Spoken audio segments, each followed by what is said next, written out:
তিন জায়গায় প্রয়োজনে মিথ্যা বলা যায়।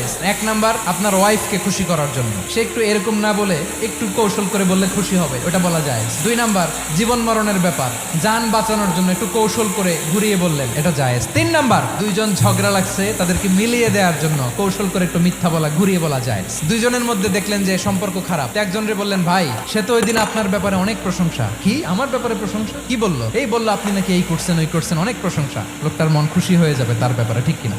আবার তার সাথে যার ঝগড়া, ওরে যে বলুন, ভাই ওই দিন তো সে আপনার অনেক অ্যাপ্রিসিয়েশন করলো, অনেক, সে তো অবাক, কি রে বলে কি? এই যে দুইজনের ব্যাপারে দুইজনের একটু ভালো ভালো কথা বলে দিচ্ছেন, একদিন দেখবেন রাস্তা দিয়ে হাঁটার সময় একে অপরকে সালাম দিয়ে ফেলছে, সালাম দিয়ে বুকে জড়ায় ধরছে, আছে না নাই? আবার মিলমিশ হয়ে গেছে। কিন্তু আমাদের স্বভাব হইলো, দুই প্রতিবেশী যদি একসাথে বসে একসাথে হাঁটে, দূর থেকে দেখলে আমাদের জলে, আছে না নাই? ঘটনা কি? এই দুইটার মধ্যে এত মিল কে? এই দুইটার মধ্যে গিরিঙ্গি লাগানো যায় কিভাবে? আল্লাহর কাছে তওবা করেন, এই মানসিকতার যেন আমরা না হয়, আমরা মিলিয়ে দিব।